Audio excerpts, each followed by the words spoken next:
नमो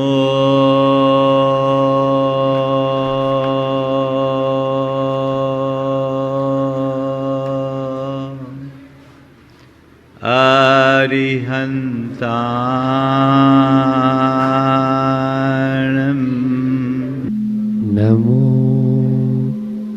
अरिहन्ताणं नमो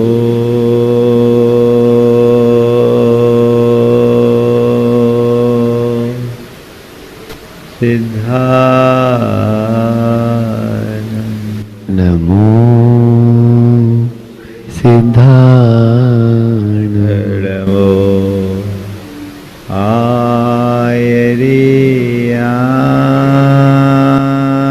आयर्याणं नमो आयर्याणं नमो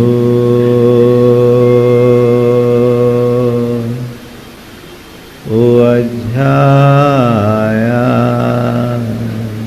नमो उवज्जायाणं नमो लोये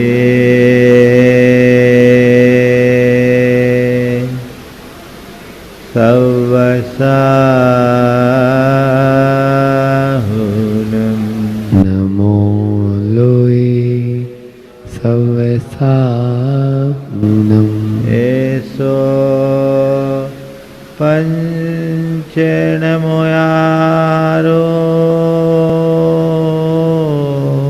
ऐसो पंच नमो यारो पावकनाशिनो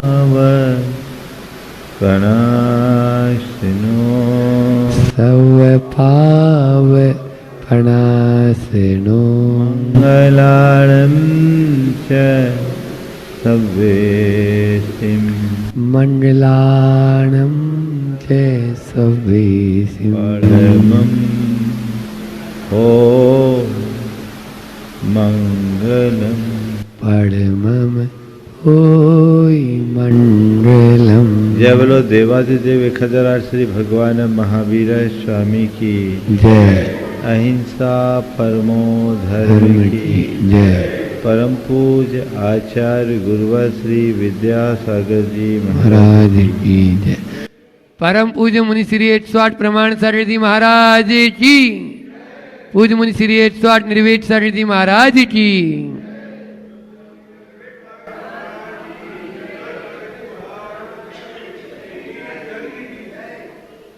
धर्म क्षेत्र में जब से हमने पदार्पण किया, हम सबके सामने दो बातें प्रमुखता से आती हैं, पुण्य और पाप के रूप में। और हमें प्रारंभ से ही यही पाठ पढ़ाया गया है कि पुण्य अच्छा है, पाप बुरा है, पुण्य को अपनाओ और पाप से बचो। लेकिन इसके बावजूद पुण्य के विषय में जैसा रुझान होना चाहिए प्रायः वैसा नहीं होता, और पाप के प्रति भी जैसी दृष्टि होनी चाहिए वैसी दिखाई नहीं पड़ती। इतना धर्मोपदेश होने के बाद भी पुण्य कम दिखता है और पाप का बाजार ज़्यादा गर्म दिखता है। इसकी वजह क्या है? इतना सब कुछ सुनने के बाद भी हम अपने जीवन में बदलाव क्यों नहीं ला पाते?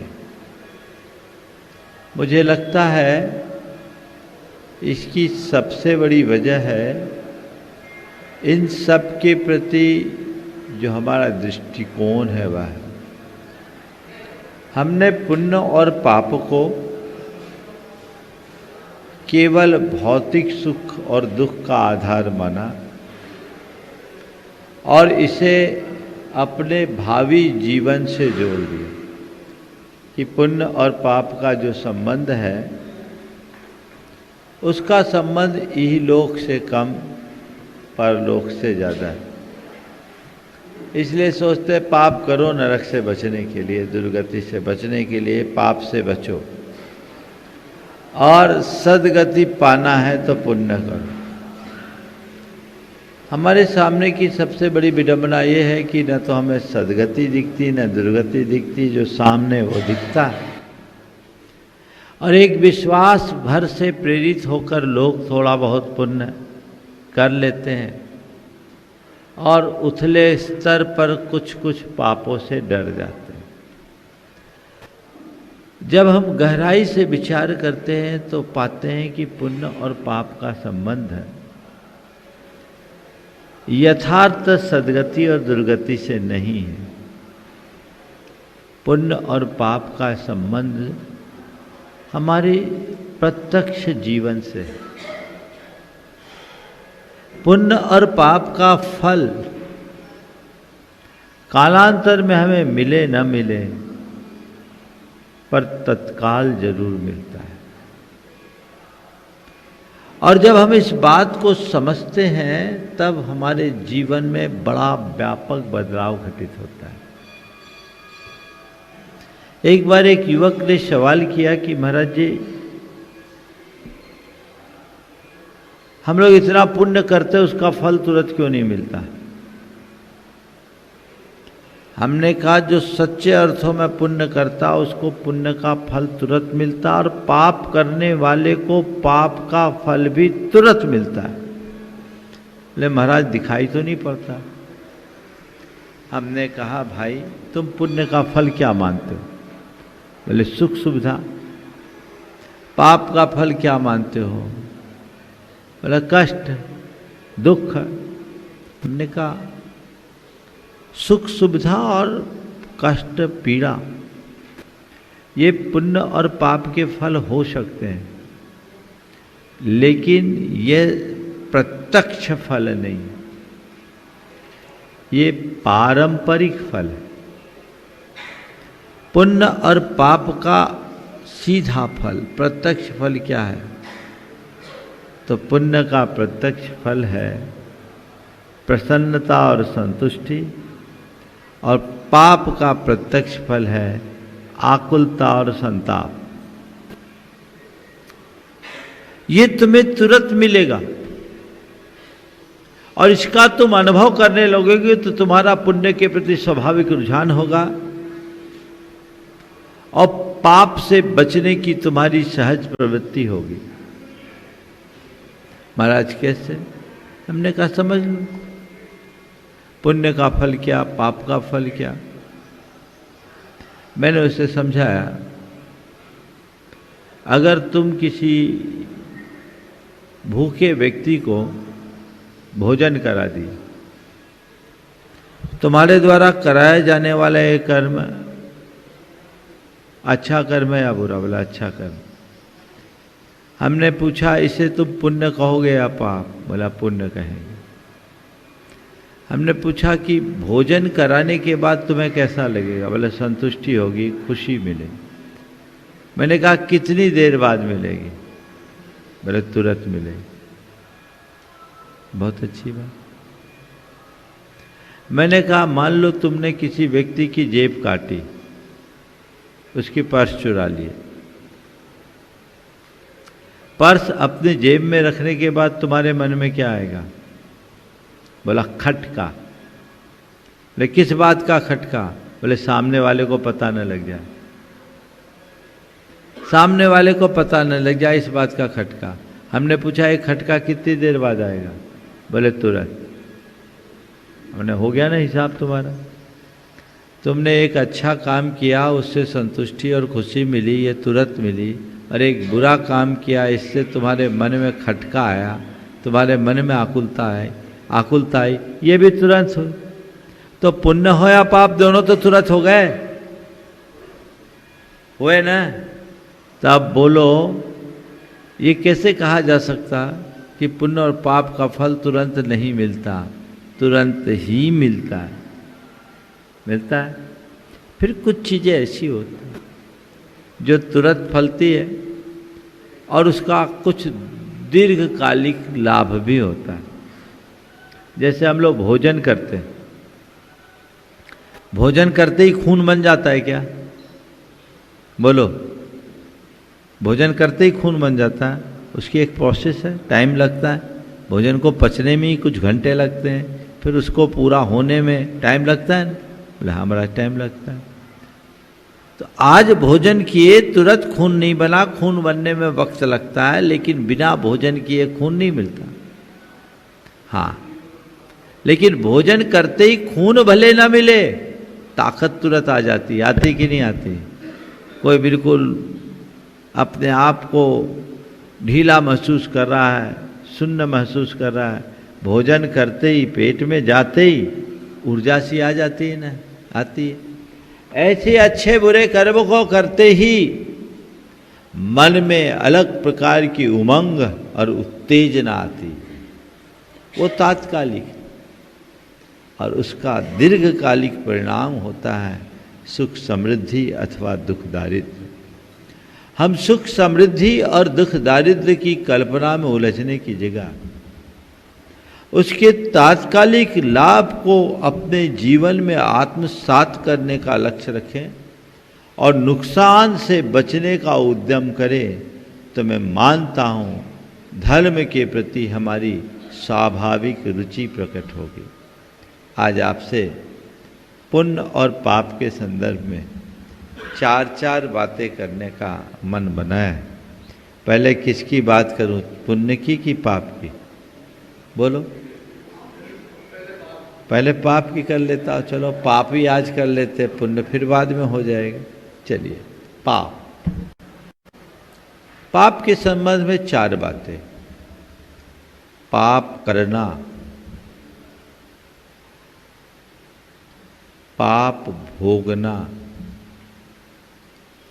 पाप से डरना और पाप त्यागना।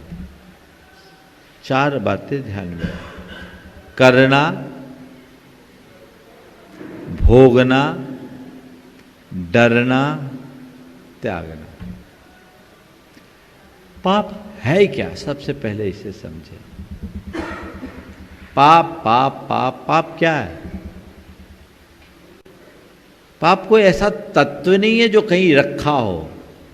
पाप हमारी चित्त की परिणति, इसका संबंध हमारे खुद के भावों से। और पाप शब्द की अगर व्याख्या करो तो जो हमारा पतन कराए सो पाप है। जो हमें पतित करे वो पाप है। पाप अपने आप में पतन है।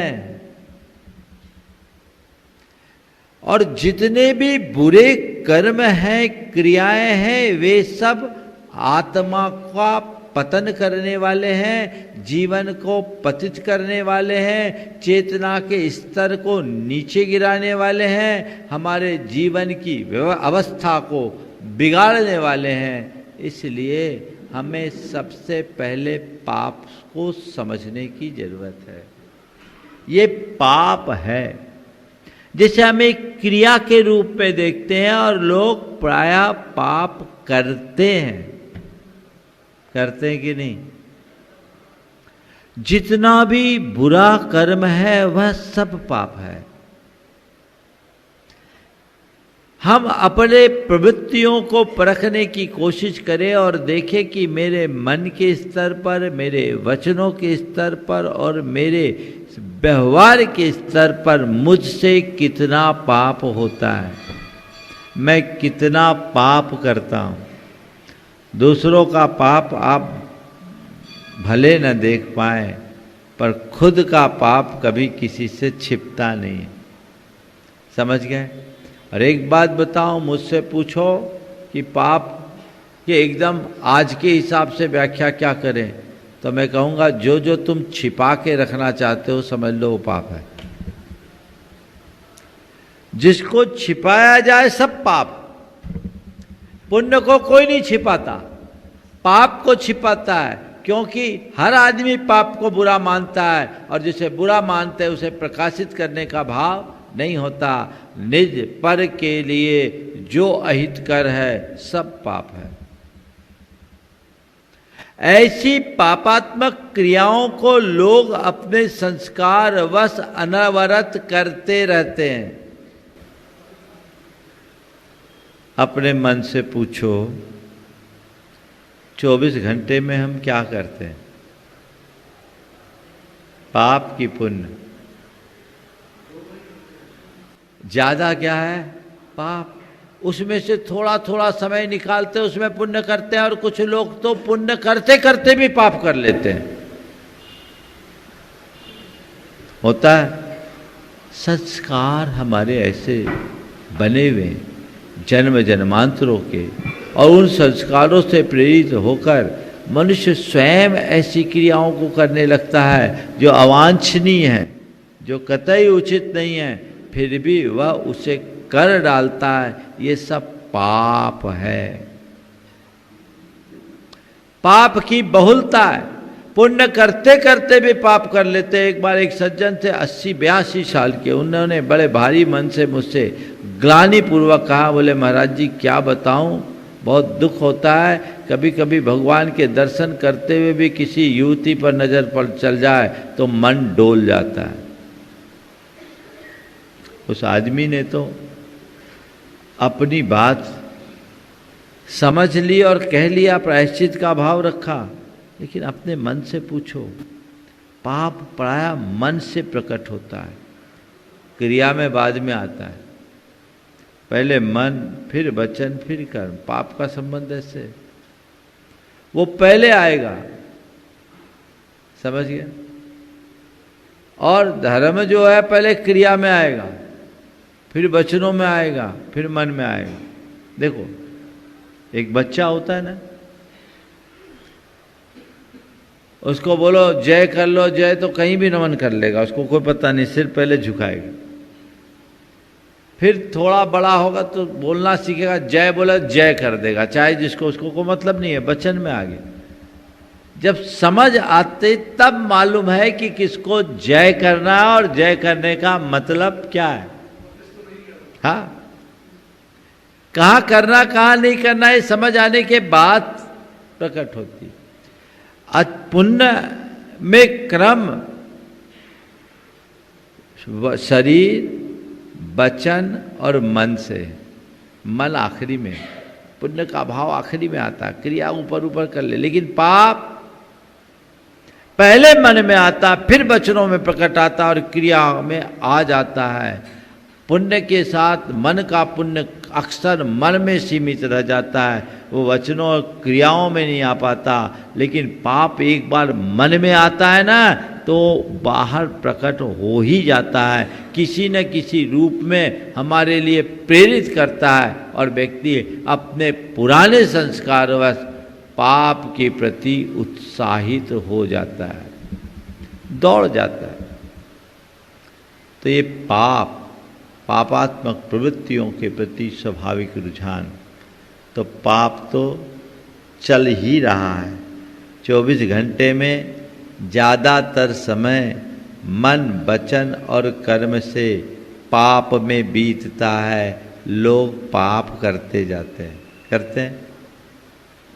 अब करेंगे तो पाप भोगेंगे भी, भोगते हैं। लोगों के साथ एक बड़ी विचित्रता है,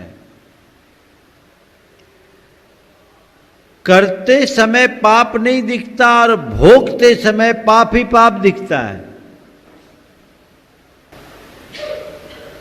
जिस वक्त पाप करते हो कभी लगता है कि मेरे द्वारा कोई पाप हो रहा है, मैं कुछ गलत कर रहा हूं?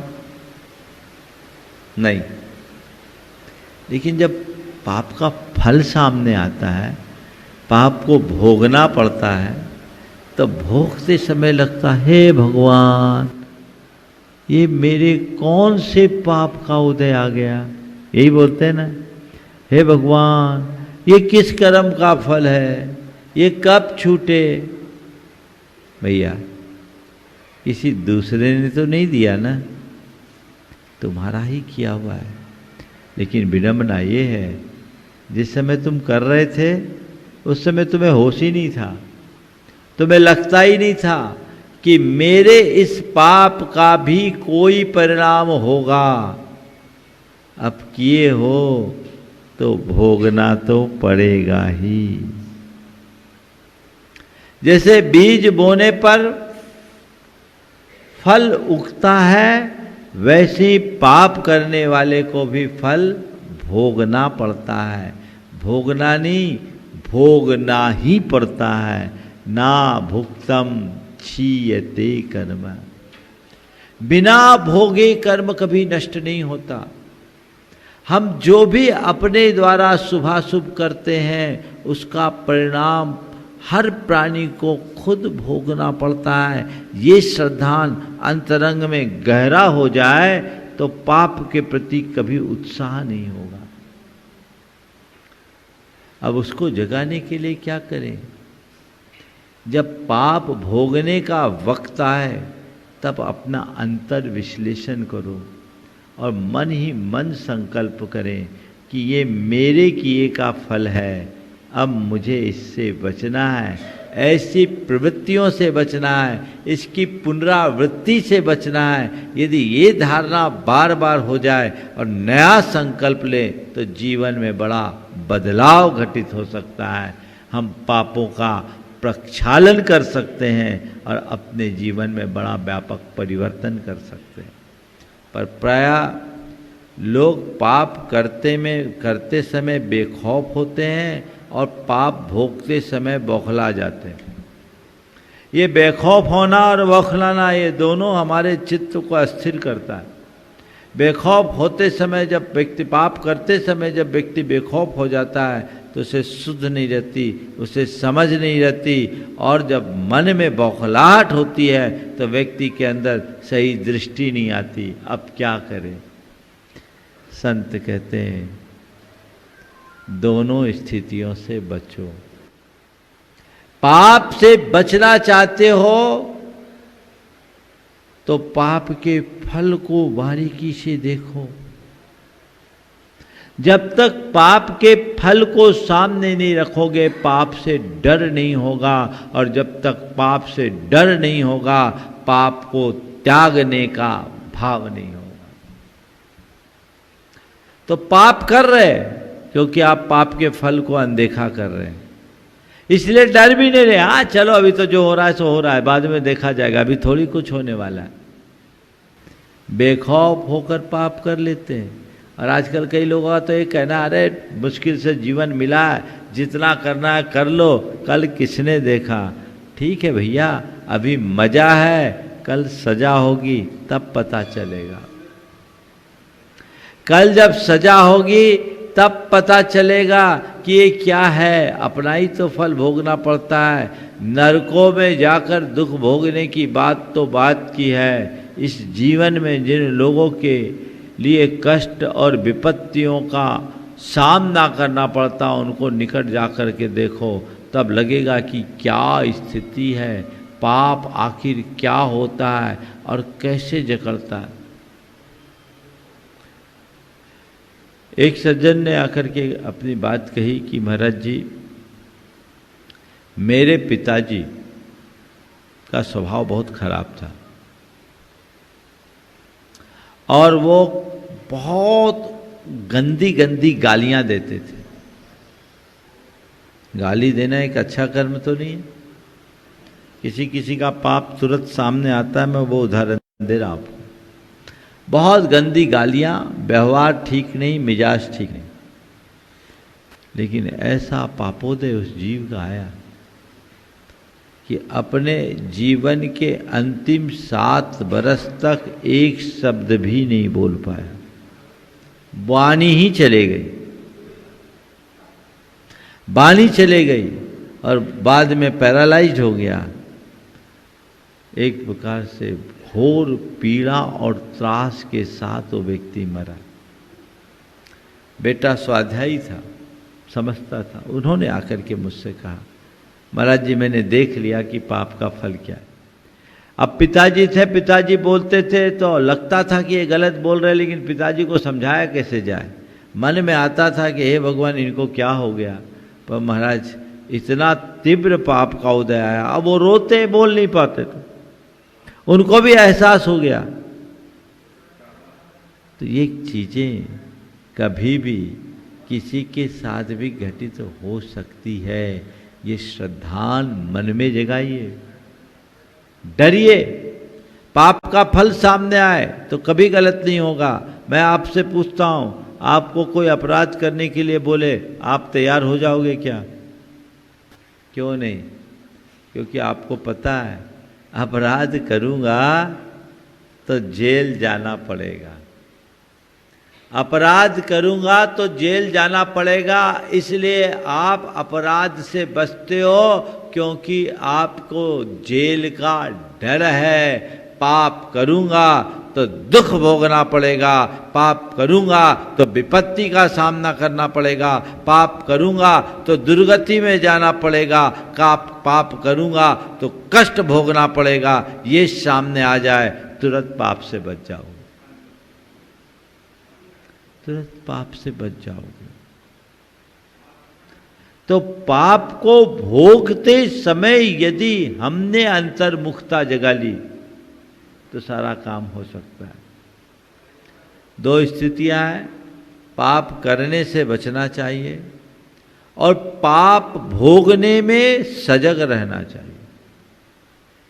अब किया हुआ पाप तो भोगना ही पड़ेगा। अब उसमें बौखला जाए, व्याकुल हो जाए तो क्या होगा? और पाप बढ़ेगा। आकुलता में पाप की वृद्धि होती है। एक धर्मी क्या करता है? पाप करता नहीं है और पाप को भोगने में क्षमता रखता है, आकुलता नहीं। मेरा पाप है, मुझे भोगना है, और अपने मन में ऐसी क्षमता रखता है। उस क्षमता के बल पर वो पाप को भोगता कम है, पाप को काटता है। पाप भोगने में और पाप काटने में बड़ा अंतर है। एक व्यक्ति है जो पाप का उदय आने पर व्याकुल हो रहा है, वो केवल पाप को भोग रहा है और पाप को भोगते समय नए नए पाप के बीज को बो रहा है।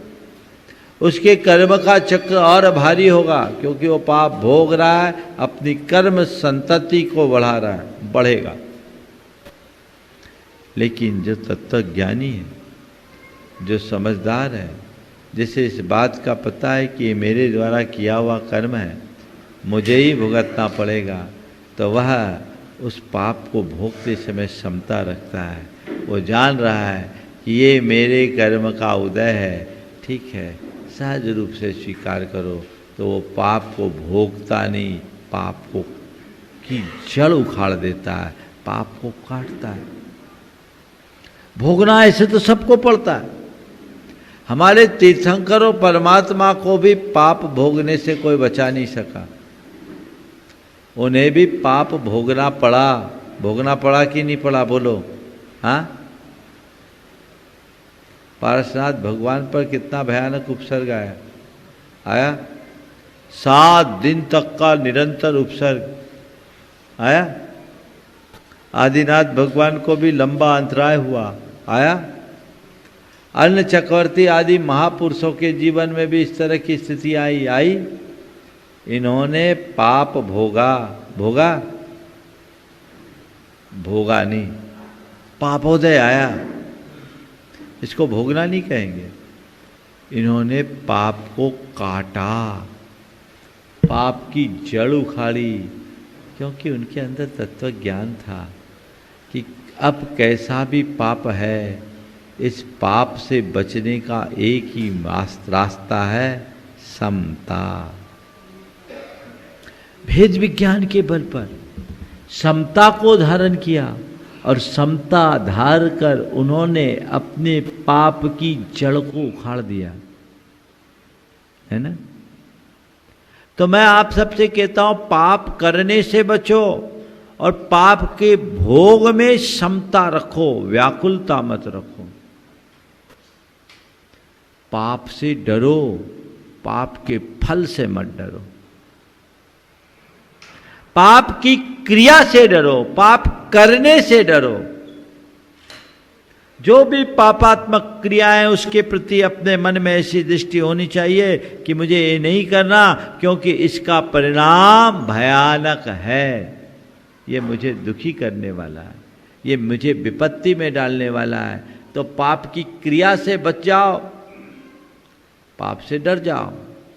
पाप का फल है, अब जो फल है सामना तो करना पड़ेगा, भागेंगे कहाँ। कई लोग हैं जिनके जीवन में थोड़ी सी विपत्ति आती, व्याकुल हो जाते हैं, टूट जाते हैं, अवसाद ग्रसित हो जाते हैं, डिप्रेशन के शिकार हो जाते हैं, हाय तौबा मचाने लगता है, अब क्या होगा, अब क्या होगा, अब क्या होगा। तो ज़्यादा हाय हाय करोगे तो जो और रहा सा वो चला जाएगा। उस समय क्या करना है, उस समय धैर्य, संयम, समझदारी और सकारात्मकता का परिचय देना है। ठीक है, मेरे पाप का उदय, ये पाप भी एक संयोग है। मेरी आत्मा तो पुण्य पाप से परे है, श्रद्धान वो रखो। पाप है ये भी स्थायी नहीं, पुण्य है ये भी स्थायी नहीं। अभी पाप का उदय है, चला जाएगा।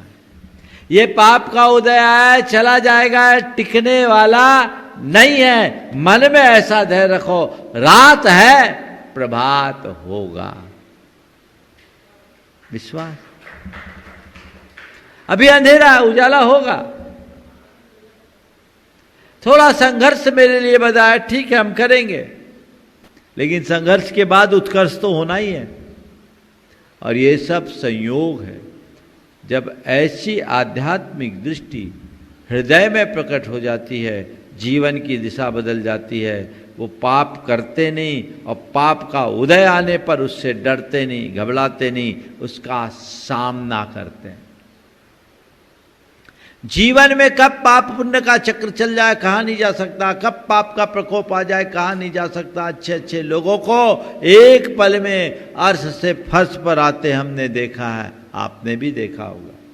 शिखर से सत्ता में आने में देर नहीं लगती, कब किसका खेल बदल जाए कहा नहीं जा सकता। लेकिन जो ज्ञानी है वो इस खेल को समझता है और कभी घबराता नहीं, हर स्थिति में धीरज रखता है, सकारात्मकता से उसका सामना करता है, और यही उसको स्थिरता प्रदान करते हैं। अपने अंदर वैसा बदलाव कीजिए, वो बदलाव जीवन को बेहतर बनाएगा। तो पाप से डरिए, यानी पाप की क्रिया से डरिए, पापात्मक प्रवृत्तियों से डरिए, पाप के फल को अपने लिए अहितकर मानकर उनसे बचने का प्रयास कीजिए। लेकिन कभी कोई पाप का उदय आ जाए तो घबराइए नहीं। महामुनियों को भी पाप का फल भोगना पड़ता है। देखो, केवल पाप की क्रिया से बचने मात्र से तुम पाप से बच जाओ ये कोई गारंटी नहीं। प्रायः धर्मी जीव जो पाप रंच मात्र पाप नहीं करते हैं उनको भी पाप का सामना करना पड़ता है कि नहीं, बल्कि उनको ज़्यादा करना पड़ता है। धर्मी पर ज़्यादा उपसर्ग होते हैं, उनकी ज़्यादा परीक्षा होती है, लेकिन वे उसमें उत्तीर्ण हो जाते, घबराते नहीं। क्या पता कब का पाप सामने आए, कब का पाप सामने आ जाए, कोई पता नहीं। पारसनाथ भगवान ने 10 भव में तो कोई पाप नहीं किया था, कोई रिकॉर्ड नहीं दिखता है क्या? लेकिन फिर भी संयोग ऐसे बने, पाप का उदय आया, हर भाव में उनके सामने पाप आया। हर मनुष्य पर्याय में, हाथी की पर्याय से वो देखो, हर जीवन में उनको उपसर्ग का सामना करना पड़ा। लेकिन हर उपसर्ग उनका उत्कर्ष किया। किस बल पर? वेद विज्ञान के बल पर, अध्यात्म की दृष्टि के बल पर। उन्होंने पाप सामने आया, घबराए नहीं, उसे भोगा नहीं, उसे काटे, उसे उखाड़ फेंके। ठीक है, पाप का उदय आया है, सामने आया है, सामना करना पड़ेगा। तो पाप आ सकता है, किसी के ऊपर भी आ सकता है। तुम्हारे ऊपर विपत्ति आ सकती है, बीमारी आ सकती है, वियोग हो सकता है, या अन्य प्रकार की कोई विसंगति आ सकती है। ये पाप के लक्षण है, पापोदय के चिन्ह है। आ रहा है, आने दो, घबराना नहीं है, उसका सामना करना है। और सामना भी मजबूती से करना है। मजबूती से करना है तो क्या लठ लेकर के पाप के आगे खड़े हो जाओ? लठ मारने से पाप नहीं भागने वाला, ज्ञान के सामने रख करके पाप का सामना करना है। कभी नहीं टिकेगा, आएगा चला जाएगा, तुम्हारा कुछ बिगाड़ नहीं कर पाएगा। इन स्थितियों में भी तुम्हारे अंदर स्थिरता बनी रहेगी, वही स्थिरता अपने भीतर उद्घाटित करना है। तो पाप से डरना यानी पाप की क्रियाओं से डरना, पाप के फल आने पर कभी विचलित मत होना, ये मान करके चलना कि पाप का कितना भी प्रबल उदय क्यों ना हो, पापोदय से चाहे कितनी बड़ी सी बड़ी विपत्ति या दुख क्यों ना आए, मेरा बाल बांका भी नहीं होना, मेरी आत्मा का एक प्रदेश भी इधर से उधर नहीं होने वाला। ये श्रद्धाल अपने मन में जगा लीजिए। देखिए कितना उत्कृष्ट पराक्रम प्रकट होता है। जीवन में एक अलग प्रकार का मजा और एक अलग प्रकार की आनंदानुभूति होने लगती है। सब स्थिति में भी मन में प्रसन्नता रहती है, हाँ ठीक है, सब ठीक हो जाएगा, सब ठीक हो जाएगा, समय है, निकल जाएगा। ये बाहर का एक संयोग है, भीतर कुछ नहीं। तो पाप करना, पाप भोगना, पाप करना नहीं है, पाप को भोगना नहीं है, पाप को काटना है। क्या करना है? काटना है। और पाप को काटने के लिए क्या करना है? आखिरी बात, त्यागना है। क्या करना है? त्यागना। पाप को त्यागो। पाप त्यागने की चीज है। पाप त्यागने का मतलब क्या है? पापात्मक प्रवृत्तियों का संकल्प पूर्वक परित्याग करना। व्रतों को अंगीकार करो। व्रत पाप के त्याग का आधार है। व्रत कहते किसको? विरतिर व्रतम, पापों के परित्याग का नाम व्रत है। तो यदि व्रत को अंगीकार करोगे तभी पाप से बचोगे, इसलिए पाप को त्यागो। वो पाप से तो बचो जो आप दिन भर मीडिया के माध्यम से करते हो। पाप है, कितना कितना पाप होता है। उसमें है क्या? हिंसा, हत्या, व्यभिचार, पाप, और क्या? आप उसमें तन्मय हो रहे और तन्मय होकर पाप का अर्जन कर रहे हैं। इस समय तो थोड़ा मनोरंजन जैसा दिख रहा है, कालांतर में जब इसका फल पक कर सामने आएगा तो किसको भोगना पड़ेगा? खुद को ही ना। तो खुद को यदि पाप से बचाना चाहते हैं तो उसका परित्याग तो करना ही चाहिए। करना चाहिए कि नहीं? अनावश्यक पाप से बच जाइए। समीक्षा कीजिए खुद से अपने स्तर पर कि किसके बिना मेरा जीवन चल सकता है। इसके बिना चल सकता है तो मैं उतना तो विराम दूं, सब पापों से बच सकते हो।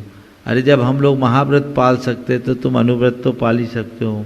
लक्ष्य बनाइएगा, पुरुषार्थ जगाइएगा, तभी आगे बढ़ पाइएगा। तो पाप करना, पाप भोगना, पाप से डरना और पाप को त्यागना, ये जो 4 पाप की बात है, इन्हें ध्यान में रखें। पुण्य की चर्चा कल करेंगे। समय आप सबका हो गया है। हमारे जीवन में एक गुणात्मक परिवर्तन घटित हो, इस भाव से यहीं पर विराम। बोलिए परम पूज्य आचार्य गुरुवर श्री विद्यासागर।